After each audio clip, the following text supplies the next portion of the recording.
want to show you my $3,000 PCV valve system and give you an update on Lil Red. You say, wow, 3,000 bucks is a lot of money to pay for a PCV valve system. And that's true. And we're going to show you why it costs us that much and how we're going to actually fix it back to the cheapy PCV valve system without spending anything more.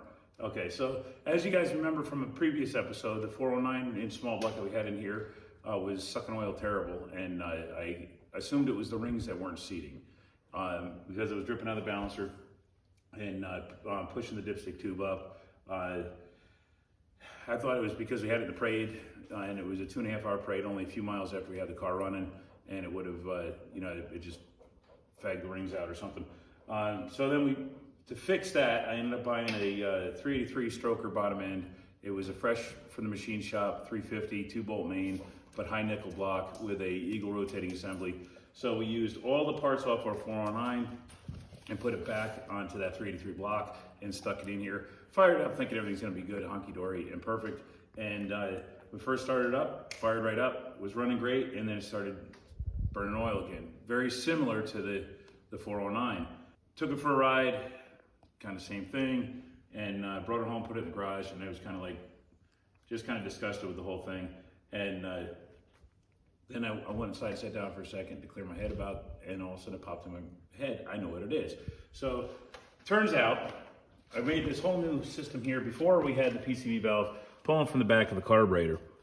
So when I had the intake off, I drilled the hole and had it here so it would distribute the fumes between all the cylinders a little more evenly than just pulling through the back of the carburetor. Because when I did have the intake off, I noticed it had a lot more oil in the back ports than it did the front.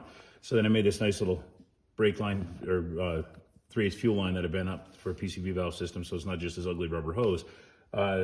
The short time I ran it, I pulled the hose off here, and it was had oil in it. So I got thinking. I said, I know what it is. The PCV valve's too close. So when I popped the grommet out, and this is already pulled out, you can see it sits down about here when it's all the way in, and you can see a lot of oil on there now. But see that half circle there? At first, I thought that might have been just from where they cut this, but you can see there's 2 spots there. And that's because I actually, on the old engine with a thinner valve cover gasket, I clocked this a different way. So that's why there's 2 witness marks there. And what that was doing is, I don't know if you can see it in there, but there's the poly lock sitting right on top of that number 8 intake rocker arm. Well, this sits in, the height of this valve cover wasn't tall enough, so this PCV valve was literally sitting on top of that rocker arm. So I popped the PCV valve out, plugged this, port up here, and fired it up, and the thing didn't burn a drop of oil. So I stuck this back in here like this without snapping it in. And that virtually took care of all of it. So this height of this valve cover was perfectly fine when I was running it with stamped steel 1.6 rockers. But when I went to the full rollers, the clearance, it raised that up there, and I didn't have the clearance I needed anymore, and the oil coming off that rocker was getting sucked right up into here and slurping it down into the intake and blowing right out of my exhaust, making it seem like I had a really bad engine. So to remedy the situation, I bought a new set of valve covers. They're really pretty, thin aluminum ones. They were cheap, 88 bucks, I think it was, off of eBay. And they're much taller here by at least a 1/2 inch, maybe even more. So you can see this height here. Now, to show you how much better it is, I already have the driver's side one on, so come on over here, I'll show you. And there's more to it than just the height of the valve cover. This hole,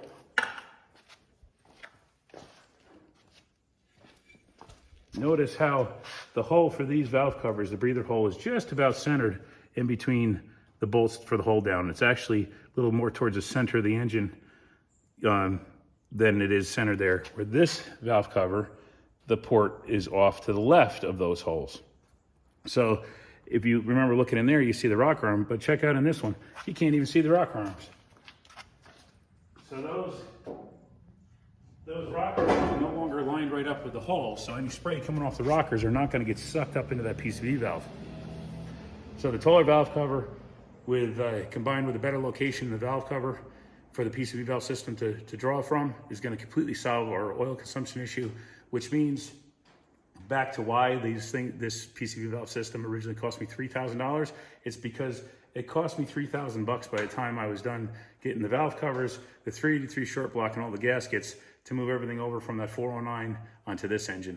I'm just hoping that this engine makes the power the 409 did. So far it doesn't seem to, but I'm still taking it easy on it. So we're gonna change this last valve cover out and fire it up and see what we got. And we should be good to go and everything should be cured. So follow us along as we change this valve cover.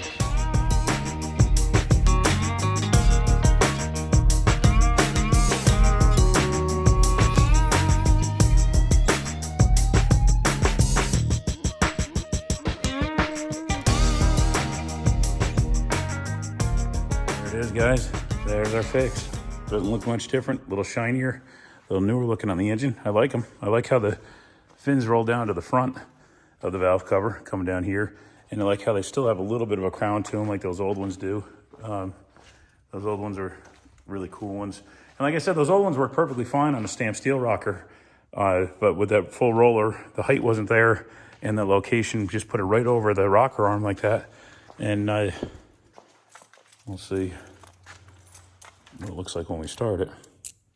It's another project we're working on. We're building a little dinosaur out of some scrap metal.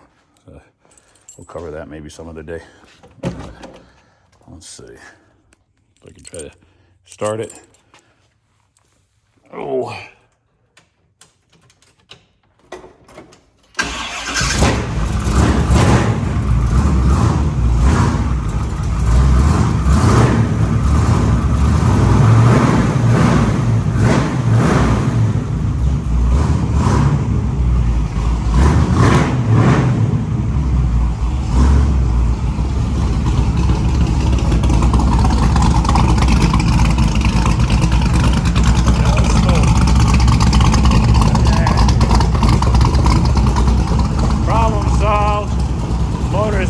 Tight, sounds good, looks good.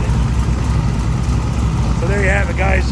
Don't let my $3,000 mistake cost you $3,000. The good news is it wasn't a complete loss because I can use that 409 either for spare for this for some other day, or maybe I'll stick it over in our C10 project that we have in the back burner. It's a good bottom end anyway. So this 383, it's exactly the same as that 409, except it's got another point higher compression. This is a 10.5 to 1 engine instead of the 409's was about roughly 9.5 to 1. And we use Cometic head gaskets on this. You can see the tab sticking out there from. We use the MLS Cometics to get the compression down. They had a flat top piston in here. And with this 64cc chambers, it would have been a little over 10.5 to 1. So I want to make sure I got it down to or slightly below 10.5 to 1 to keep it pump gas friendly. Everything else is about the same. I got to change my fuel pressure gauge. That thing is not reading correctly. It's not over 15 pounds. Sometimes it reads 10. Sometimes it's way up there.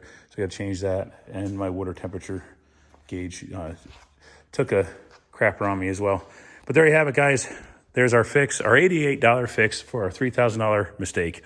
Hope you enjoyed watching it and appreciate you. Hit that subscribe button and keep watching for other videos.